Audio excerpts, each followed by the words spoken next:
Hi, I'm Professor Green, and this is part 2 of week 1 of BCOR 1910. So we just went through the syllabus, a little bit of my CV, the course modality and etiquette, and some expectations for classroom behavior. Now let's hop into Brightspace and let's talk a little bit about the content modules, the assessments, discussions, calendar, and groups. So I'm going to go ahead and click out of this. If all goes well. And what I want to do is, let's see, why is it not? Oh, there we go. And I wanted to show you Brightspace. Here we have in content, we have all the modules on the left-hand side. You'll see you'll have the introduction to the course. So some primary things that are very important to the course, right? The syllabus, this is the link that we've been going through over the last or in part 1 of this video. There's also a video of me reviewing the syllabus from A to Z, from front to back. It's only a couple of minutes, but if you would like to go through all the nitty-gritty of the syllabus, besides what we do here, there's a video of me doing that. They're also here in the introduction, your weekly Zoom link. You'll also see here that there's a sign up for an in-person professor meeting. And so over the next 6 weeks, I'd like you to sign up in this Sign Up Genius link and come to my office. So I have 2 sites set up, one for section 10 and one for section 14. And you'll see that they're set up for Thursdays and Fridays. I have 3 slots available for each time slot. Each time slot is a half hour. You're welcome to sign up with a friend, or you can just sign up and meet people there, or maybe you'll just be alone. And you'll see it's in my office, Hilton 210B. And for that half hour, we're going to talk a little bit about what your goals here at LMU, how you got here at LMU, a little bit of clarification on the assignments for the course, and just an opportunity to get to know each other. I will hand you a hard copy of the syllabus. I will check off that you came, and I will give you your 7 points for coming. So that sign up is here in the introduction to the course in Brightspace. And so you're going to want to make sure you sign up. We need to do that within the first 6 weeks of the course. I also have working slides here for the discussion group, which we'll click on in just a minute, because we're going to get into our breakout groups at the end of the class here today. And so that's the first module. You'll see we have also a module for week 1. And for every week, I tell you ahead of time what we'll be doing. Today, we're reviewing the syllabus in Brightspace. We're going to talk about the SDGs next. We're going to meet our groups for the semester, and we're going to set up a time to meet Professor Green in real life. After class, what you need to do is review the syllabus, make sure that you're clear about all the assignments. You're going to start to look at individual assignment number 1, which is due in 2 weeks. And you're going to set up some time, if you haven't already, to meet me. So as you'll see also for week 1 here, I always put the slides that I use in class, etc. Week 2 will be the same here. I haven't yet added the before and after, but the slides are there. We have some other materials that we'll be using here for week 2. So those are the modules. I also wanted to take you through the assessments, because there are a handful of things here that you'll need to know. One is assignments, and then the second one are the quizzes. As I mentioned, every time we meet, there will be a quiz at the end of the class. For assignments, you'll see all of your assignments here, that we have a handful of group assignments. We have some individual assignments, and that's it. So all those funnel into the grade book, which is here under grades. Well, besides the assignments and the quizzes, we also have a handful of discussions. Right now, I just have 1 discussion forum in there, and that's probably what all we'll be doing. But as we go through, and I feel that maybe that might be necessary for additional work for our course, I will add them. But as you'll see, this one isn't due until the end of March. And then the last thing that I wanted to show you here were the groups, because this is a list of all of the groups for your section. And in a minute, when we break out into the groups, I will tell you which group that you're in. But before that, let's click back to the slides here, because what I want to do is, as I said, I went through the syllabus in Brightspace. Let's go ahead and click on to the next slide, the UN SDGs. We're going to get into our pairs now. What we're going to do is you're going to choose one SDG that you have worked with in the past or hope to work with in the future, one that really speaks to you. And you're going to speak to your partner about that. You're going to tell them your name, of course, first of all, and then I'll give you about 5 minutes to do that. And then we'll come back into the big group and each person will introduce their partner with one of those SDGs. And so what are the SDGs, you say, if you haven't found out already? It's a really pivotal piece of what we do here at LMU. There's a link here with the 17 goals, and I will quickly go through them. They are pretty self-explanatory, but as I said, one maybe or two might speak to you the best. The first one is no poverty. We speak to that a lot in this course. We talk a lot about eradicating poverty, making sure that the people who are at the bottom of the pyramid really know how to get out and have some tools to move into the middle class. The second SDG from the United Nations is called Zero Hunger, and that is all about making sure that people have enough food to eat. Good health and well-being. This is one of my favorites. I have two favorites, as you'll learn. Good health and well-being is making sure that people are healthy. They have good nutrition. They find places to exercise.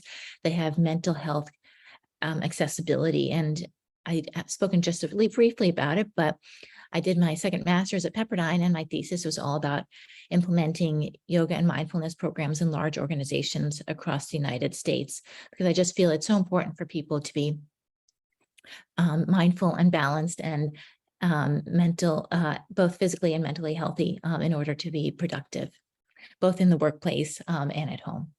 The second one I'm also passionate about is quality education. Obviously, I'm a professor now, and I'm really passionate about making sure that people get educated. We talk a lot about that in this course too, not just about college education, but about getting people to read. We study a portion of the population that is low literacy. So really important. Maybe that's something you're passionate about. Gender equality, making sure that men and women and all the different genders out there have access to all the different areas of society. Clean water and sanitation is number 6. I won't click into any of these, but you'll see if you did, there would be, lots of different things, events that the UN organizes, actions that they've taken, publications that they've made, and 8 targets where they work specifically to implement this SDG. Clean water is a big one. Maybe you're passionate about making sure that people have clean drinking water. Maybe you're passionate about the oceans, etc. Affordable clean energy. Maybe you're passionate about solar energy, and that's such a big issue now with the Ukraine, making sure that we get away from coal and other fossil fuels. Decent work and economic growth. This says promoting sustained, inclusive, and sustainable economic growth, full and productive employment, and decent work for all. And when I think of this one, I think of Southeast Asia and making sure that women and children are not being abused when they go to work. The factories are treating their employees fairly. Industry, innovation, and infrastructure. One of my students from 2 semesters ago won an award from the United Nations for this one. She was very passionate about affordable housing. And so she wanted to make sure that people had places to live, especially in the San Francisco Bay Area, that were not astronomically priced. And so something like that would fall under this: building resilient infrastructure, inclusive and sustainable industrialization, and fostering innovation. The next one is reduced inequalities. We talk a lot about that. Again, among countries and within countries. So you can talk about inequalities in many different ways. Black Lives Matters comes to mind. Iran right now with women, etc. Sustainable cities and communities. So making sure that cities are safe, resilient, sustainable. And that's also somewhat related to number 9. As a civil engineer, I studied transportation engineering. We studied a lot about how parks are laid out, making sure that you have, access to clean water, and making sure that there aren't too many developments close to highways, etc. Responsible consumption and production. You see the infinity sign here, all about recycling and making sure that we are not over consuming items, another one that I'm also passionate about. I try and shop more on eBay than I do on Amazon these days. Climate action. A lot of you are passionate about combating climate change and its impacts. Life below water. My cousin, she's a toxicologist in Hawaii working for the Navy, and she just published a paper on the coral reefs off near Pearl Harbor on the coast of Honolulu. Coast of Oahu. So this is conserving the oceans, the seas, marine life. Life on land, similar to 14, but now we're talking about trees, plants, desertification, and making sure that we don't have biodiversity loss. And the last one, peace, justice, and accountability for institutions at all levels. And so this is maybe if you're going to think about becoming a lawyer and making sure that people have justice in this world. And the last one is the partnership for the goals. So this is mean that all of these goals work together in partnership. And when I think of this one, I think of the World Economic Forum. I think about the people who work in Brussels, who bring together so many of the things about the EU. So maybe you're passionate about having all these goals work together. So as I said, we're going to go ahead and break out into our groups. For the recording here, I'm not going to take that time. I'm going to click onto the next slide. After that activity, we're going to now talk a little bit about key distinctions of the course.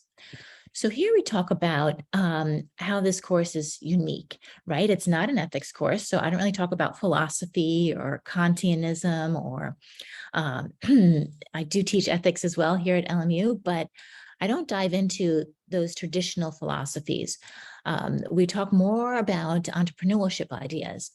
And it's also not a course on corporate social responsibility, which at this time, CSR is really an umbrella term for many different things. And that's typically, I'd say, more top down. This course is more about bottom up. Of course, this course can also fall into the CSR umbrella for sure. But in this course, we're not going to cover everything that we talk about in CSR. You could spend a lifetime talking about that. But what this course does do is it starts to examine your values as it relates to doing good in the professional and personal realms. And that does have overlap with ethics, right? What are your personal values? What do you think about the world? What are you passionate about? Do you think that poverty is important? Do you think that hunger or clean water is important? We're also going to talk about doing good as being at the heart of the business rather than as corporate social responsibility. And that's how we differentiate this course, that we talk about not necessarily a large organization that puts aside some money to donate to a soup kitchen or a homeless shelter. That's traditional CSR. That's top down. What we're talking about here is starting a business that helps people at the lowest level of the pyramid, bottom up. So helping people, if they live in Africa, our big example is, creating a business to get the mosquito nets so that they don't get infested with the mosquitoes at night, and those mosquitoes can bring disease, for example. So really helping those people at the bottom to get the resources and the products that they need, and also empowering those people to start businesses to create some of these products as well. So we're going to talk about projecting. We're talking about a project where you'll design a business plan to launch a product for low-income customers in a domestic or international market. So maybe that'll be in Compton, California, or maybe that'll be in Tanzania. Also while achieving economic sustainability as well as social and environmental sustainability. So this is really the key core to this course. You are going to be creating a business plan, and maybe you're not necessarily interested in low income, and that's okay. But this course is going to force you to look at how to even start a business plan. How do you do the market research to understand what the needs are? How do you really get into the minds of the consumer? And those are tools and skills that you'll be able to take with you to any course and really for the rest of your life and in any business. This course is also immersive and an interactive experience because you will be truly interviewing people who are low income. You'll be doing a poverty simulation. So you'll be doing a role play activity, acting like some of these people who live in these types of very low poverty situations. There'll be some major global challenges that will face your professional careers, such as poverty and the environment. And so that's, why we wanted to introduce you to this, because as you develop your careers, that these ideas will show up potentially again and again. And the last distinction of this course is that there's a role of business in being a force for good in addressing these challenges. And so that's really comes back to the LMU mission and, not only being business leaders, but addressing places where we can do some good in the world. And so the types of topics that you might start looking at when you think about your business plan, because as I said, I'll put you into groups later today. And for the next couple of weeks, you're going to be brainstorming what type of product it is that you can create for these people. You might want to, peruse the SDGs. That's why we did this activity today, to get you familiar with so many of the issues that the UN has decided are goals for them to accomplish by 2030. You also want to think about their livelihood, maybe something about agriculture. You want to talk about maybe education and health and nutrition. These are a little bit harder because the people that we're talking about are not necessarily so concerned with these ideas, but we'll get into that later here in this course. What is your business plan going to look like? So this is your group assignment. There are 6 major parts to your assignment. Over the next 2 weeks, you're going to be focusing on section 1. You're going to identify a mission with your group. You're going to identify some objectives for your company. You're going to come up with a business for good code, what you will do and what you won't do within your organization. And then you're going to come up with, business for good for business, some trade-off and some synergies. And so, what are going to be some sacrifices maybe that you have to make because you're working with such a certain population, or what are some synergies, maybe some things that really work for you because you are working with this type of population. After we do the startup enterprise for good, then the next couple of weeks is developing your problem or your opportunity. So this formula here is a really typical business plan, whether you're working with low income or not. We're going to talk about the need, the geography, the beneficiary, the customer, the usage situation. And then we'll work on the solution. We'll talk about how you're going to implement that, some sustainable outcomes. And then at the end of the semester, the last week or two, we'll talk about the investment request. So going out and how much you're going to ask your investors for to help fund your idea.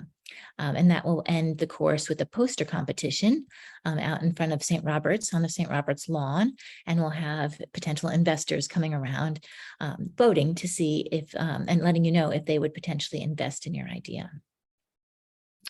So here's some more overview about those outlines for that major project deliverable. It covers all aspects of business, entrepreneurship, marketing, finance, accounting, etc. So that's why we include this as a freshman course, because it really gives you a nice introduction to all the different areas of business. There are going to be 4 major parts of your project: the problem and opportunity, the solution, the implementation, and then the sustainable outcomes. We're going to talk a lot about that triple bottom line, right? So traditionally, if you ask your parents or grandparents, they know a lot about the double bottom line, the profits and revenues, how much money you're making. But now we talk about always the triple bottom line. How are your employees being treated? Is your product sustainable? Are you doing something good for society? That is that third line. We have 2 examples that I'll go through in this course. The first one is about health and nutrition. That's that mosquito net example that I mentioned a little bit earlier. And then I'll also post on Brightspace the ILT. This is about education and livelihood, or entrepreneurship and agriculture. So you'll have lots of examples to lean on when you go ahead and move forward with your group.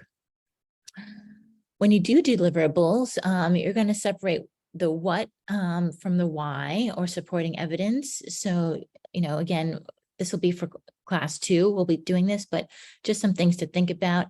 And when you submit your slides for deliverables, please submit all the slides, because you have a handful of stages, right, that you'll be submitting your deliverables, and all in the same PDF link. And even though during class we work with a Google link, so it's editable, but then when you do your deliverable on Brightspace, that will be in PDF.